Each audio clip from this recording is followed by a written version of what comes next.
bienvenue dans le podcast de Paris Basketball On Air pour un nouveau débrief, celui du match à l'Accor Arena contre Boulogne-le-Valois.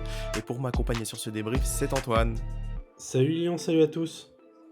Et pour sa première de la saison à l'Accor Arena, comme je le disais, Paris en a profité pour renouer avec le goût de la victoire après sa déconvenue à Nancy, puisque Paris 93, Boulogne-le-Valois 86, une partie globalement maîtrisée par le Paris Basketball, même si il est vrai que l'écart final n'est finalement pas si grand. Les Parisiens ont fait la course en tête dès le début, en comptant notamment sur un Nadir Hiffi très agressif, mais les Metropolitans 92 sont plus ou moins toujours restés dans la partie, se maintenant à une dizaine de points d'écart environ, grâce notamment à l'impact de leurs nouveaux arrivants, comme Dibost ou encore Mathieu Gozin, mais sans non plus jamais réellement inquiéter le Paris Basketball dans cette partie, qui a donc pu s'imposer.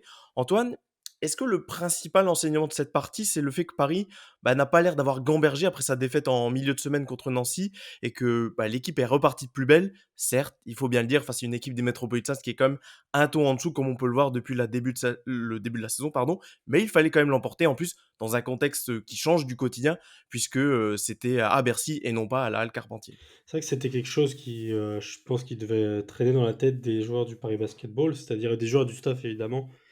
C'est cette volonté de tout de suite rebondir après une défaite, après une erreur à l'extérieur, à Nancy, vous y étiez avec Flavien et voilà, il fallait, je pense selon eux et je pense même pour, n'importe quel observateur ou supporter du Paris Basketball, réagir immédiatement et ne pas tomber par exemple dans une spirale, mais dans une petite, un petit momentum négatif, donc il fallait se relancer. Le scénario, comme tu l'as dit, face à un rival qui est quand même en grosse difficulté, depuis le début de saison et qui est surtout en quête de victoire et encore plus dans un lieu comme l'Accor Arena, faisait que, il fallait absolument se relancer, le scénario y était propice et on n'avait pas, en tant qu'observateur, j'utilise le on n'avait pas spécialement peur, en fait, de voir cette équipe rebondir ou essayer de rebondir, du moins d'avoir la mentalité de se reprendre. Ça a été fait, ça a été plutôt bien fait avec, on va dire avec la manière, on en reparlera au long de l'émission.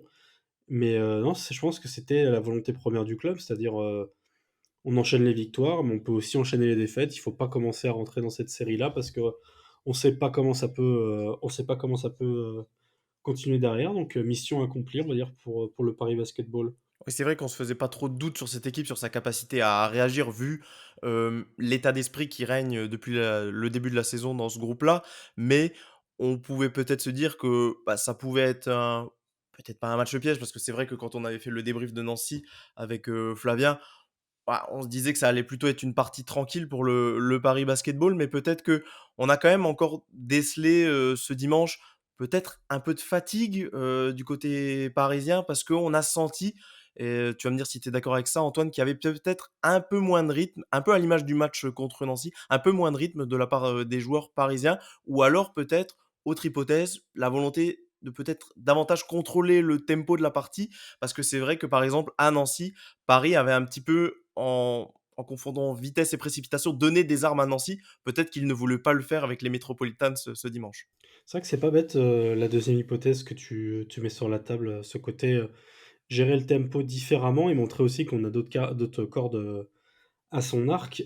C'est sûr que c'était pas le même rythme dont on a l'habitude de voir le Paris Basketball depuis le début de saison, que ce soit à Saint-Quentin, Le Mans, Dijon, quelque chose de high tempo non-stop. Là, on a vraiment vu une équipe parisienne, enfin après, c'est la vie d'un point de vue extérieur, assez fatiguée, après elle a joué c'était le troisième match de la semaine, il y a eu un déplacement il y a 3 jours, on avait l'impression en fait que les matchs s'enchaînaient sans forcément de pause, donc sinon on pense comme ça, que doivent penser les joueurs et le staff, même s'ils sont préparés à ça et qu'ils en redemandent, c'est leur métier. On avait l'impression, voilà, d'une équipe parisienne qui était que c'était la fin d'un cycle. Un petit cycle à un court terme, c'est-à-dire que c'était une semaine à 3 matchs et cette semaine-là prenait fin, ce soir, donc le boulot devait être fait, il a été fait. Il y avait du sérieux, mais il y avait pas la même, approche. C'est-à-dire, voilà, comme tu l'as dit, dans la gestion du tempo, dans l'intensité dès le début de la rencontre, quitte à choquer l'adversaire, c'était très différent et pour autant, on n'était pas spécialement inquiet. Pas par manque de respect envers, Levallois, mais du fait que Levallois est une équipe assez faible et qui comptait en plus 2 absents, Axel Toupane et Laou Konaté notamment, donc c'était une rencontre assez particulière à aborder pour nous d'un point de vue extérieur et à regarder le match, on a vu, oui, une rencontre un peu différente des autres. On pouvait s'attendre évidemment à un derby extrêmement électrique. On l'a pas eu. On a eu un beau derby, mais c'était pas à ce point-là. Oui, c'est vrai que c'est peut-être pas le match de l'Accor Arena dont on gardera le souvenir le plus pérenne parce que Paris a vraiment contrôlé la partie sans réussir malgré tout à mettre ce petit coup d'accélérateur pour vraiment, écarter le Levallois qui est toujours plus ou moins resté dans la partie.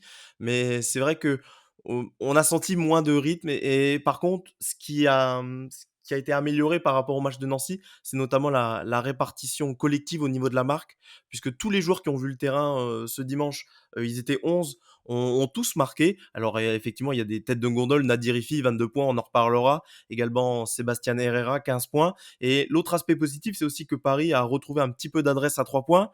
Seul bémol que je mettrais à ça, c'est le fait que ça se concentre notamment sur certains joueurs, Ifi, Herrera que j'ai cité. Ce sera peut-être quelque chose encore à améliorer, mais c'est vrai que on a retrouvé vraiment ce collectif bien huilé à Paris qui a fait tout le succès des Parisiens sur ce début de saison. Totalement, totalement. Bah, c'était même le match contre Le Mans. Le match contre Le Mans, c'était pas autant de joueurs avaient marqué, mais 6 joueurs à plus de 10 points et 2 à 9 points. Donc là, pareil, voilà, tout le monde a marqué. Comme tu as dit, il y a des têtes de liste un petit peu plus remarquées, on va dire ça comme ça. Mais oui, voilà, il y a eu un collectif assez bien rodé, un mix entre l'attaque, enfin, le jeu à l'intérieur, pardon, et des tirs extérieurs plutôt réussis pour certains et nettement ratés pour d'autres. On n'a pas eu ce jeu, on va dire, tu sais, l'habitude, Flav en parlait notamment lors du podcast contre Nancy, des cuts ligne de fond, qui avaient plutôt été bien travaillés par les Nancéens. Là, pour le coup, on n'a pas trop assisté à ça parce que on revient au scénario d'un Paris Basketball un petit peu alternatif, un petit peu différent dans le jeu parce qu'on a revu ce côté collectif et même Thiago Cizalo en parlait en conférence de presse, notamment sur Nadir Hifzi, sans trop dévoiler la partie qu'on va aborder plus tard. C'est le côté où il pourrait, par exemple, donner plus de, de, de temps, on va dire, ou plus de système à des joueurs au vu de leur qualité personnelle, pardon. Mais ça serait ça serait tirer une balle dans le pied du collectif. Et là, encore une fois, c'est bien. Donc, il y a des joueurs voilà, qui auraient pu mettre plus de points, qui auraient pu avoir plus de responsabilités, qui ne les ont pas eu, par souci du collectif, par respect du collectif. Et ça s'est vu, on a retrouvé un Paris Basketball vraiment un groupe, une équipe. Et c'est toujours aussi agréable à regarder. Et c'est vrai, pour revenir sur l'aspect tactique du match, on a peut-être également, on n'a pas vu beaucoup de backdoor ou de cut comme tu le disais, mais peut-être qu'il y avait une volonté de la part de Levallois de laisser pas mal tirer Paris à 3 points, notamment ses ailiers ailiers forts.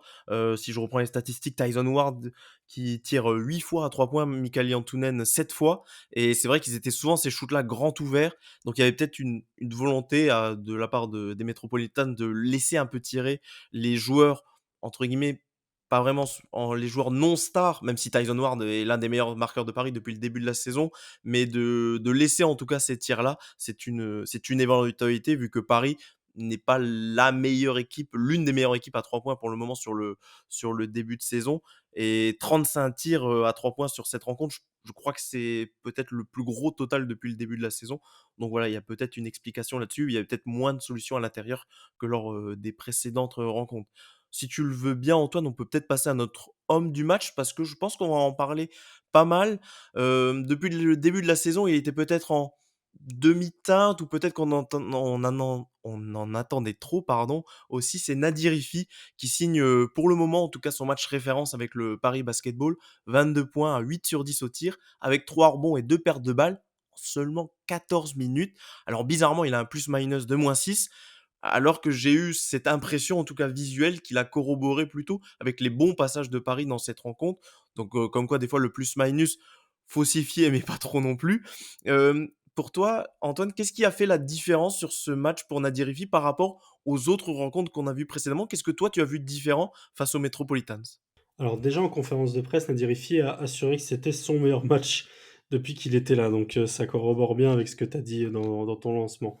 Ce qui a été assez différent, bah, c'est un mode de jeu différent du fait que son coéquipier, on va dire, son binôme de temps en temps, TJ Shorts, vraiment de temps en temps, était dans un autre rôle, un rôle de plus de créateur, de passeur, était aussi, ben, voilà, beaucoup moins servi, en attaque. Donc on a eu un Nadir qui, en fait, sur des séquences, devait apporter ce qu'il savait faire de mieux, son explosivité, son tir, on en parlait en off, toi et moi, en catch and shoot. Donc vraiment, ces capacités-là, en fait, ce qu'il sait faire simplement, sans provocation, c'est-à-dire sans vraiment croquer, parce que, bah, en même temps, en 14 minutes, t'as pas le temps, il faut vraiment optimiser tes performances. Et là, on a surtout vu en Adirifi un vrai, un shooter à l'extérieur, un vrai tireur. On le voit par exemple, bah, il met 9 points, il met 3 points dans le premier quart-temps, ce qui va vraiment permettre à Paris de pousser la dynamique dès le début de la rencontre, qui était un petit peu palote, tout ça. Donc vraiment, c'est-à-dire un leader au scoring qui perce la défense, qui va étirer la défense.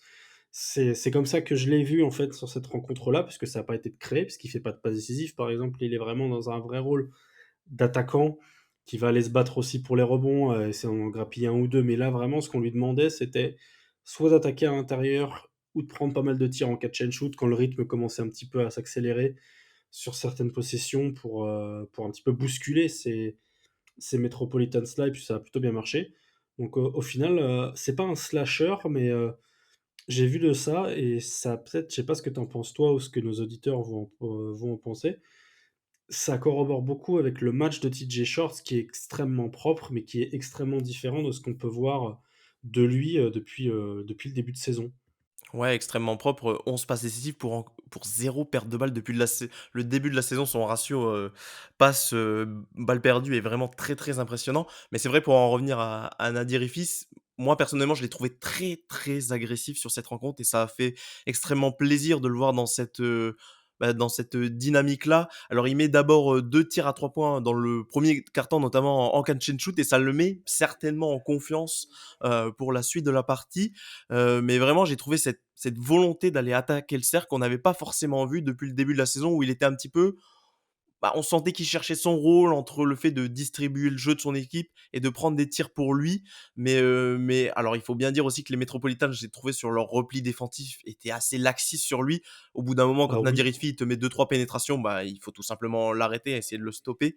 ah, C'est- le coach l'a dit aussi, hein, en conf de presse, que il a souligné cette difficulté-là. donc voilà, mais il a su en profiter et c'est très bien pour lui et c'est vrai que, tu peux peut-être nous en dire un petit peu plus Antoine. C'est vrai que Nadir Hiffi a parlé de son adaptation au système Tuomas Sisälo. C'est vrai que c'est le seul joueur qui a été recruté avant l'arrivée de l'entraîneur finlandais et pour, lui aussi, il faut s'adapter à un système qu'il ne connaissait pas, surtout en venant du Portel où il avait vraiment tous les ballons. Là, il faut bien qu'il partage et sur ce match, il a pas vraiment partagé, mais en tout cas sur le peu de temps de jeu qu'il a eu, il l'a, très bien mis à contribution. La conférence de presse de Dirifi était très intéressante, très franche, très détaillée, sans langue de bois, vraiment, il n'y avait pas d'éléments de langage comme on pourrait en attendre d'un joueur. Et notamment, il a parlé un petit peu voilà, du style Isalo. Et comme tu l'as dit, c'est un joueur qui était là avant l'arrivée du coach. Et il a dit, il y a beaucoup de phrases qui m'ont marqué dans cette prise de parole, mais il y en a une, c'est déjà, il a dit, on a reçu tellement d'infos en peu de temps, on a tellement d'informations que bah, il faut du temps pour s'acclimater. Tu vois, Massizalo l'a dit lors de cette même conf de presse qui donnait à IFI, et c'était pas non plus une deadline, c'était il estimait qu'il faudrait 3 à 4 mois pour que Nadir IFI adhère complètement et assimile complètement son style de basket. Nadir IFI n'a pas dit non à ça quand il a pris la parole derrière. Donc voilà, mais on sent que petit à petit, il gagne en confiance.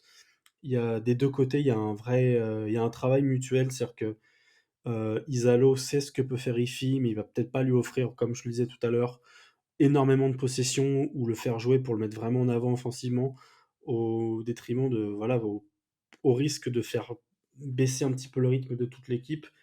Il y a un travail qui est fait et il y a une implication de Nadir Ifi qui est très forte aussi. On sait qu'Isalo aime beaucoup l'implication de ses joueurs. Il leur en demande beaucoup avec, évidemment beaucoup d'exigences et de respect. Et pendant cette conf, Isalo a clairement dit: «Nadir, c'est un des joueurs à qui il faut dire d'arrêter en fait de s'entraîner parce qu'il fera toujours plus que les autres». Et donc ça sera pas une formation accélérée du Isalo Basketball, mais on sent que petit à petit, Nadir trouve sa place. Il a confiance en lui, c'est bien, sans pour autant être arrogant, c'est comme ça qu'on le ressent. Et on en redemande, il a faim quoi, vraiment, si on dit ça un petit peu familièrement parlant. il a faim, il a envie de progresser, il a un coach qui sait le faire progresser, qui a une idée en tête et ben, on verra ce que ça donne dans 3 mois si la deadline est respectée. Ouais, ça serait intéressant de voir comment, bah, sur les prochains matchs, voir si Nadir Hifi peut garder cette agressivité et être vraiment ce complément à un TJ Short, selon les rencontres, selon celui qui a le meilleur momentum dans la partie. On verra ça, notamment déjà en Eurocup, à Venise et également samedi, puisqu'il, retrouvera son ancienne équipe, le Portel, Paris qui recevra, les Portellois le samedi prochain à 14 h. Donc voilà, j'ai déjà fait, la suite du calendrier. Un petit mot quand même sur le classement du coup, Monaco, seule équipe qui reste invaincue, qui a battu Cholet ce dimanche. Paris qui est donc 2e en compagnie de la JL Bourg avec 5 victoires et une défaite. Derrière, il y a 3 équipes, notamment en 4 victoires et 2 défaites, l'Asvel, Nanterre ou encore Limoges. Pas de match des espoirs, ce week-end. Ils joueront ce mardi à 17 h à la Halle Carpentier contre Boulogne-Levallois. Donc si jamais vous voulez aller les voir, eh ben ce sera l'occasion. Pour une fois, on enregistre avant leur match. C'est ce qui est rarement le cas. Hem, C'est compliqué à suivre les espoirs, hein, cette année, hein, avec les changements de date oui, là en ce changement de moment. date, ils n'avaient pas pu Pas jouer contre évident, hein. Saint-Quentin à cause de cas de Covid. Donc pour l'instant, c'est vrai qu'ils sont un petit peu en retard dans leur calendrier. Et puis ouais, ils jouent pas forcément en préambule des matchs des pros. Donc c'est vrai que c'est un petit peu compliqué à suivre. Mais bon, voilà, si vous voulez aller suivre les exploits de Maxime Love et ses coéquipiers, ce sera ce mardi à 17 h à la Halle Carpentier. Antoine, un dernier petit mot sur cette rencontre à l'Accor Arena, entre Paris et Boulogne-le-Valois. On peut dire qu'on se donne rendez-vous pour le prochain, ce sera Strasbourg pour le match de Noël, il me semble? Oui, c'est ça, ce serait une belle affiche, hein, Strasbourg, Noël, c'est toujours des choses assez, c'est des belles images, il faudrait que ça apparaisse sur le parquet. Non, voilà, bah, des bonnes minutes de Mohamed Diawara, Également, ouais, on les a pas cités, tu fais bien. voilà, des bonnes minutes de Mohamed Diawara, des belles annonces pour le Paris Basketball avec, là, on est un petit peu plus hors sujet, pas tant que ça, mais des annonces de David Kahn sur, une équipe féminine. Donc non, c'était une journée au-delà de la victoire, plein de bonnes nouvelles aussi autour, ça fait plaisir. Oui, Paris qui a annoncé que, en tout cas, la saison prochaine, ils auraient une équipe féminine, en tout cas qui intégrera le staff professionnel.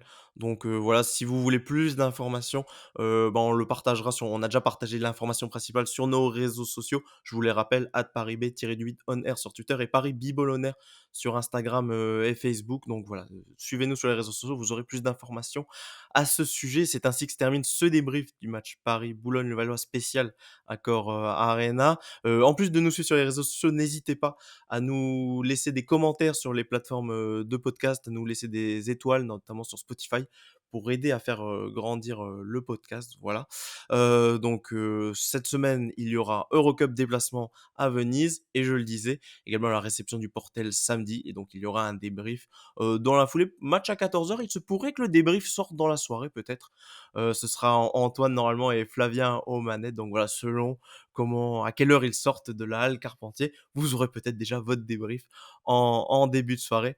Mais voilà, pour l'instant, on se laisse ici. Merci Antoine et on se dit à très vite. Bye bye. Ciao.